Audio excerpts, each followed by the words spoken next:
Hi, hello, welcome to my channel Vamsi Homeo Clinic.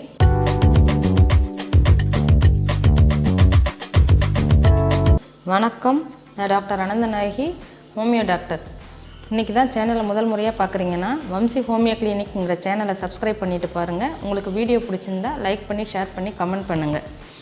இந்த மழை காலத்தில் பார்த்திங்கன்னா இப்போ மாறி வரும் பருவநிலை காரணங்களாக நிறைய காற்றில் ஈரப்பதம் வந்து நமக்கு சளி, சைனஸ், இருமல், தும்மல், காலரா, டைஃபாய்டு, வைரல் ஃபீவர் இந்த மாதிரி எக்கச்சக்கமான கம்ப்ளைண்ட்ஸ் வந்து நமக்கு வரும். அதுலேருந்து நம்ம எப்படி தப்பிக்கலாம்? முக்கியமாக பார்த்திங்கன்னா அச்சுறுத்தும் டெங்கு, அதாவது ரொம்ப ரேராக வந்து எல்லோ ஃபீவர், கன்ஜங்டிவைட்டிஸ், கண்ணு வலி இந்த மாதிரி நிறைய பிரச்சனைகள் நமக்கு வரும். அதுலேருந்து நம்ம எப்படி தப்பிச்சுக்கலாம், நம்ம என்னென்னலாம் அவாய்ட் பண்ணால் அந்த நோய்களே வராது அப்படிங்கிறத பற்றி தான் நம்ம இன்றைக்கி பார்க்க போகிறோம். ஏன்னா வந்த பின் பார்க்குறத விட வருமுன் காப்பது வந்து ரொம்ப பெஸ்ட் இல்லையா? அதனால் நம்ம எப்படியெல்லாம் இருந்தால் இந்த நோய்கள்லேருந்து நம்ம தப்பிக்கலாம் அப்படிங்கிறத நம்ம இன்றைக்கி பார்க்க போகிறோம்.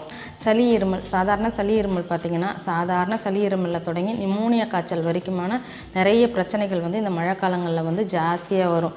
அப்போது சாதாரணமான சளி இருமல் எதனால் வருது அப்படின்னு பார்த்திங்கன்னா நம்ம ஈரப்பதமான காற்றுக்கு எக்ஸ்போஷர் ஆகிறதுனால அதிகப்படியான இன்ஃபெக்ஷனுக்கு வந்து நம்ம எக்ஸ்போஷர் ஆகிறதுனால தான் நமக்கு வந்து எல்லா பிரச்சனையுமே வருது. இப்போ சாதாரண சளி இருமல் அதை நம்ம வந்து வீட்டிலே சரி பண்ணிக்கலாம். என்னென்னா சின்ன சின்ன மூலிகை சூப் வச்சு குடிக்கிறது, அந்த ஆவி பிடிக்கிறது, அந்த மாதிரியான சின்ன சின்ன விஷயங்களை வந்து நம்ம வீட்டிலே ரெக்கவரி பண்ணிக்கலாம். அப்படி சரியாகலை அப்படிங்கிறப்ப தான் நம்ம டாக்டர்கிட்ட வந்து போகணும்.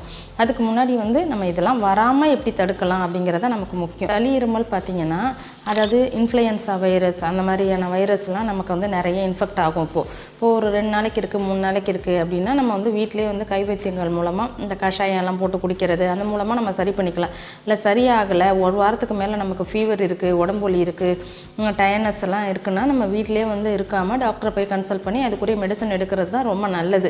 ஆனால் வராமல் தடுக்கிறது ரொம்ப நல்லது. குழந்தைங்க ஸ்கூலுக்கு போகிறாங்க அப்படின்னா குழந்தைங்களுக்கு வந்து நல்லா சுடுதண்ணியை நல்லா காய்ச்சி ஆற வச்சு பாட்டிலில் ஊற்றி கொடுக்கறது, இல்லை தேவையில்லாமல் மசாலா ஐட்டம் உள்ள உணவுகளை வந்து இந்த மழைக்காலங்களில் வந்து நம்ம தவிர்க்கிறது நல்லது. இல்லை வெளியில் போகிறாங்க, அங்கே ஸ்நாக்ஸ் சாப்பிட்றாங்க, வெளியில் வைக்கிற ஜங்க் ஃபுட்ஸ் வாங்கி சாப்பிட்றாங்க, அந்த மாதிரியானதெல்லாம் தான் குழந்தைங்களுக்கு வந்து அவாய்ட் பண்ண சொல்கிறது ரொம்ப நல்லது. இப்போ பெரியவங்க பார்த்திங்கன்னா இப்போ இம்யூனிட்டி குறைபாடு யாருக்கு அதிகமாக இருக்கோ அவங்களுக்கு வந்து டக்குன்னு எல்லா நோயும் அஃபெக்ட் ஆகிடும். அது மாதிரி சின்ன குழந்தைங்களுக்கும் பெரியவங்களுக்கும் பார்த்திங்கன்னா நோய் எதிர்ப்பு சக்தி கம்மியாக இருக்கிறதுனால அவங்களும் அதிகமாக வந்து இந்த நோய் தாக்குதலுக்கு ஆளாவாங்க. அப்போ நம்ம என்ன பண்ணணும் அப்படின்னா இந்த குழந்தைங்களையும் முதியவங்களையும் நம்ம சேஃப்டியாக வந்து பார்த்துக்கிறது ரொம்ப நல்லது. அவங்களுக்கு வந்து நிறைய வழிமுறைகள் மூலமாக வந்து நம்ம இந்த சளி இருமல்லாம் வராமல் நிறைய பார்த்துக்கலாம். அவங்கள மழைக்காலங்களில் அதிகமாக வெளியில் போகாமல் இருக்க சொல்கிறது, அப்படியே வீட்டிலேயே இருக்க சொல்கிறது, சுடுதண்ணி குடிக்க சொல்கிறது, நிறைய வந்து ஆவி பிடிக்க சொல்கிறது, மூச்சு பயிற்சி பண்ண சொல்கிறது, இந்த மூலமாலாம் வந்து சளி இருமல்லாம் வந்து வராமல் நம்ம தடுத்துக்கலாம். இப்போ காற்றில் பார்த்திங்கன்னா ஈரப்பதம் வந்து அதிகமாக இருக்கும்.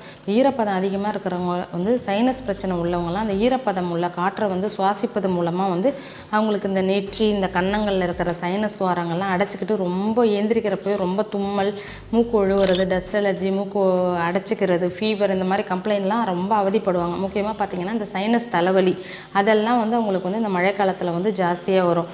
அவங்கெல்லாம் பார்த்திங்கன்னா அந்த வெளிக்காற்றுக்கு போகிறப்ப வந்து போகாமல் தடுத்துக்கிறது நல்லது. அப்படியே அவங்க போகணுன்னா ஸ்கார்ஃப் கட்டிக்கிறது, இல்லை மாஸ்க் போட்டுக்கிறது, ரொம்ப எக்ஸ்போஷர் ஆகாமல் இருக்கிறது, அவங்களும் மூச்சு பயிற்சி பண்ணுறது, ஆவி பிடிக்கிறது, மூலிகை கஷாயங்கள்லாம் குடிச்சிக்கிறது. இப்போ நிலவேம்பு கஷாயங்கள் அந்த மாதிரியான கஷாயங்கள்லாம் குடிச்சிக்கிட்டாங்கன்னா அவங்களுக்கு வந்து இந்த சளி இருமல் சைனஸ் பிரச்சனையிலேருந்து நல்லா தப்பிக்கலாம். அது இல்லாமல் அவங்க நல்லா வந்து நிறைய தண்ணி குடிக்கிறது, உடம்பை ஹைட்ரேட்டடாக வச்சுக்கிறது. இப்போ மழைக்காலங்களில் யாரும் தண்ணி நிறைய குடிக்கவே மாட்டாங்க. ஏன்னா தண்ணி தாகம் அப்படிங்கிறது ஒன்று எடுக்காது. அதனால் அவங்களுக்கு தண்ணி கொடுக்கணும்னு ஒரு உணர்வே வராது. அது மாதிரி இருக்கிறப்போ உடம்பு டீஹைட்ரேஷனும் இன்ஃபெக்ஷனும் நமக்கு ஈஸியாக என்ட்ராயிடும். அப்படிலாம் ஆகாமல் இருக்கணும் அப்படின்னா நிறைய நம்ம தண்ணி குடிச்சிக்கிட்டே இருக்கணும். இப்போ நிமோனியாலாம் பார்த்திங்கன்னா நுரையீரலில் வந்து அதிகப்படியான பாக்டீரியல், வைரல், பூஞ்சை தொற்று அதிகமாக ஏற்படுறப்போ நிமோனியா காய்ச்சல்லாம் வந்துடும்.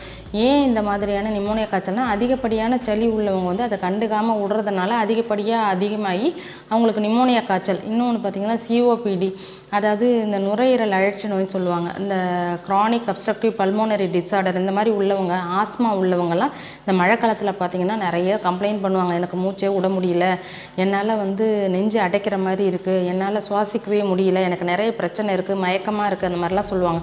அவங்களாம் வந்து ரொம்ப கவனமாக இருக்கணும். எப்படின்னா வெளியில் ஈர கால்களோட வெளியில் நடக்கக்கூடாது. நடக்கக்கூடாது.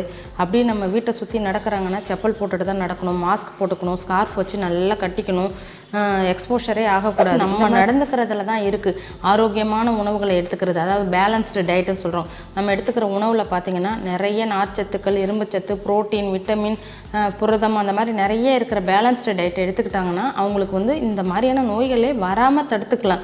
அப்படியே வந்துருச்சுன்னா நம்ம வீட்டில் வந்து இந்த மூலிகை கஷாயங்கள் குடிக்கிறது, ஆவி பிடிக்கிறது, மூச்சு பயிற்சி பண்ணுறது, சுடுதண்ணியை குடிக்கிறது. இப்போ ஈரப்பதம், இப்போ குளிர்காலங்களையும் சரி மழைக்காலங்களையும் சரி ஈரக்காற்றும் வறண்ட காற்றும் வந்து மாறி மாறி வீசுறதுனால நம்ம தொண்டை வந்து ரொம்ப இன்ஃபெக்ஷன் ஆகி வறண்டு போய் தொண்டையில் ஒரு எரிச்சல் வரும். அந்த மாதிரி இருந்துச்சுன்னா சுடுதண்ணியில் உப்பு போட்டு நல்லா தொண்டை வரைக்கும் விட்டு கொப்பளிக்கிறது, காலையிலையும் மாலையிலையும் இந்த மாதிரி தொடர்ச்சியாக பண்ணுறது, அது மூலமாக இந்த இன்ஃபெக்ஷன்லாம் வராமல் தடுத்துக்கலாம். அப்போ இம்யூனிட்டி குறைபாடு உள்ளவங்க வந்து ரொம்ப நல்லா வந்து காஞ்சி திராட்சை, உலர் பழங்கள், சிட்ரஸ் பழங்கள்லாம் நிறைய ஆப்பிள், ஆரஞ்சு, மாதுளை, இந்த மாதிரியான அன்னாசி, பப்பாளி பழம், இந்த மாதிரி விட்டமின் சி உள்ள பொருட்களை நிறைய எடுத்துக்கிட்டாங்கன்னா, நெல்லிக்காய் இந்த மாதிரியெல்லாம் எடுக்கிறது மூலமாக இம்யூனிட்டி அவங்களுக்கு நல்லாவே இன்க்ரீஸ் ஆகும்.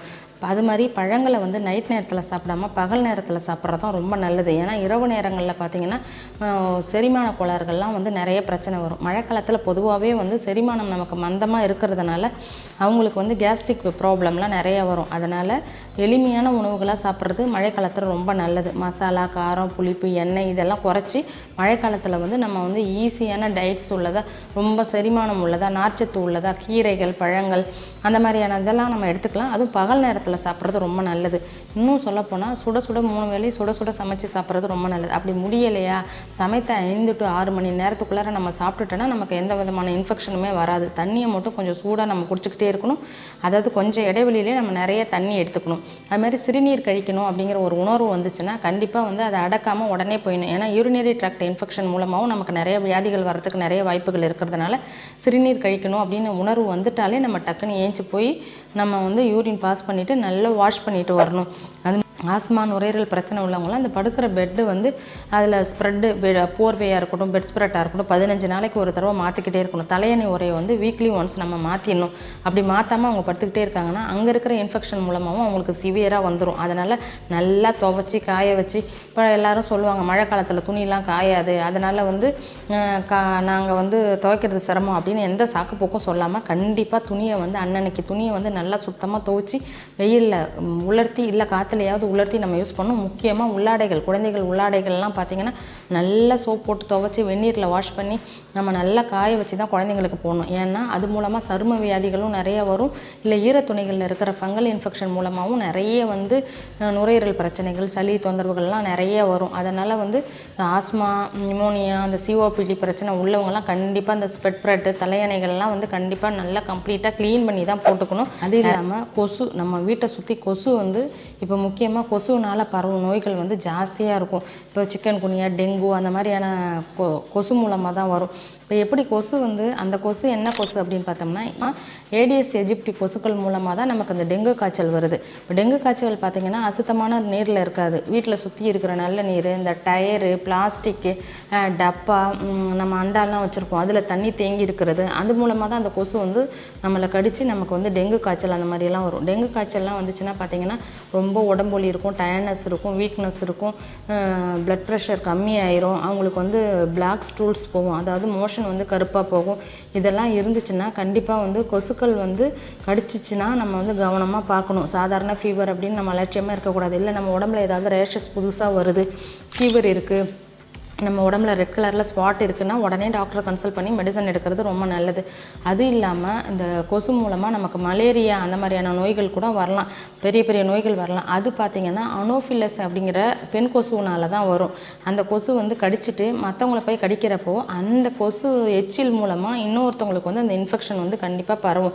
அப்படி இந்த கொசு உள்ளார போயிட்டு, அதாவது இந்த கொசு மூலமாக கடிக்கிற இன்ஃபெக்ஷன்ஸ் உள்ளார போயிட்டு பார்த்திங்கன்னா ஸ்டே பண்ணி அப்படியே ஸ்டேபிளாக இருக்கும். எந்த ஒரு சூழ்நிலை அவங்க காரணமாக அது அவங்களுக்கு வந்து ஏற்ற சூழ்நிலை எப்போ வருதோ, அவங்களுக்கு எப்போ எதிர்ப்பு சக்தி கம்மியாகுதோ உடனே வந்து அட்டாக் ஆரம்பித்து மலேரியா அந்த மாதிரியான பிரச்சனைகள்லாம் ஃபார்ம் பண்ணிடும். அப்போ வந்து கொசு வந்து கடிக்காமல் இருக்கணும் அப்படின்னா நம்ம வந்து அதிகமான கெமிக்கல் உள்ள இந்த லிக்விடேட்டர், கொசுவத்தியெல்லாம் யூஸ் பண்ணாமல் கொசு வலைகள் யூஸ் பண்ணுறது, ஈவினிங் ஆனால் ஜன்னலில் மூடிடுறது, அந்த மாதிரி நம்ம வந்து இப்போ ஹெர்பலாகவே நிறைய கிடைக்கும். நம்ம வந்து இந்த மாதிரியான ரெப்பலன்ஸ் அப்படின்னு சொல்லுவாங்க, நம்ம கையில் நல்லா தடவிக்கிறது, மாய்ஸ்சரைசிங் வந்து தடவிக்கிறது, எண்ணெய் முக்கியமாக பார்த்திங்கன்னா தேங்காய் எண்ணெய் தடவிக்கிறது, இப்போ கொசுவத்தி வேப்பையிலெல்லாம் போட்டு நம்ம வீட்டில் போக ஆவி காமிக்கிறது, சாம்பிராணி அதெல்லாம் காமிக்கிறது மூலமாக அந்த கொசு வராமல் தடுக்கலாம். இதெல்லாம் நம்ம செஞ்சாலே நம்ம கொசு கடிக்காது. இவங்களுக்கு வந்து அதிகப்படியான காய்ச்சல், குமட்டல், வாந்தி, தலைவலி, ரைஸ் ஆஃப் டெம்பரேச்சர், அவங்களுக்கு வந்து பிளட் வாமிட்டே சம்டைம்ஸ் வரும். இது எல்லாமே கொசு மூலமாக தான் பரவுறதுனால நம்ம கொசுக்கள் இடத்துல வந்து மிகவும் கவனமாக இருக்கணும். ரொம்ப கொசு தானே அப்படின்னு அலட்சியமாக இல்லாமல் நம்ம வீட்டை சுற்றி ஏதாவது டயரு, டப்பா, கொட்டாஞ்சி இதெல்லாமே வச்சுருந்தோம்னா அதெல்லாம் தூக்கி எட்ட போட்டுட்டு கண்டிப்பாக வந்து அதை டஸ்ட்பினில் போட்டு அதை வந்து நம்ம கொண்டுட்டு போய் தூரக்க போடுறது ரொம்ப நல்லது. எலி காய்ச்சல் பார்த்திங்கன்னா எலியோட யூரின் மூலமாக தான் பரவும். மழைக்காலங்களில் அந்த தண்ணியில் பார்த்திங்கன்னா எலி யூரின் போயிடுச்சு அப்படின்னா அந்த தண்ணி மூலயமா மற்றவங்களுக்குலாம் பரவும். அப்போ நடக்கிறப்ப பார்த்திங்கன்னா நம்ம வந்து செப்பல் போட்டுட்டு தான் நடக்கணும். இப்போ வீட்டுக்கு சுற்றி தான் நடக்கிறோம், செப்பல் இல்லாமல் நடக்கிறோம் அப்படின்லாம் நம்ம இருக்கவே கூடாது. சின்ன விஷயமா இருந்தாலும் குழந்தைங்களுக்கு நம்ம சொல்லித்தரணும், செப்பல் போட்டுட்டு போகணும் அந்த மாதிரி. ஏன்னா இந்த எலிக்காய்ச்சல்லாம் அந்த யூரின் வழியாக தான் வர்றதுனால நம்ம அதுலேருந்தும் வந்து தப்பிக்கணும். என்னென்ன பிரச்சனைகள் வருது அப்படின்னா கொசு மூலமாக இவ்வளோ பிரச்சனைகள் வருது. அப்போ டைஃபாய்டு வரும், வைரல் ஃபீவர் வரும், இன்ஃப்ளூயன்ஸா வைரஸ் வருது, எல்லோ ஃபீவர் வருது. இந்த கம்ப்ளைண்ட்ஸ் எல்லாம் நம்ம வராமல் தடுக்கணும்னா வந்த பின் தடுக்கிறத விட வருமுன் காப்பதே பெட்ரு இல்லையா? அதனால் நம்ம வந்து ஆரோக்கியமான உணவுகள் எடுத்துக்கிறது, சுடு தண்ணி குடிக்கிறது, அந்த பெட்ஷீட்லாம் சுத்தமாக வச்சுக்கிறது, உள்ளாடைகளை துவைச்சி போடுறது, நம்ம ட்ரெஸ்ஸை வந்து க்ளீன் பண்ணி வச்சுக்கிறது, இது மூலமாக நம்ம நல்லா நிறைய தண்ணி குடிக்கிறது, சிறுநீர் அடக்காமல் இருக்கிறது, இந்த மாதிரியான நல்ல சிறந்த பழக்கங்கள் மூலமாக இந்த நோயே நம்மளை அண்ட விடாமல் தடுத்துக்கலாம். நல்லது. சப்போஸ் அப்படி வந்துருச்சு அப்படின்னா அலட்சியப்படுத்தாமல் மருத்துவரை கன்சல்ட் பண்ணி நம்ம இந்த நோய்களுக்குரிய மருந்துகளை எடுக்கிறது ரொம்ப நல்லது. நன்றி. மீண்டும் அடுத்த ஒரு பதிவில் உங்களை சந்திக்கும் வரை உங்களிடமிருந்து நன்றி கூறி விடைபெறுவது உங்கள் டாக்டர் அனந்தநாயகி. நன்றி, வணக்கம்.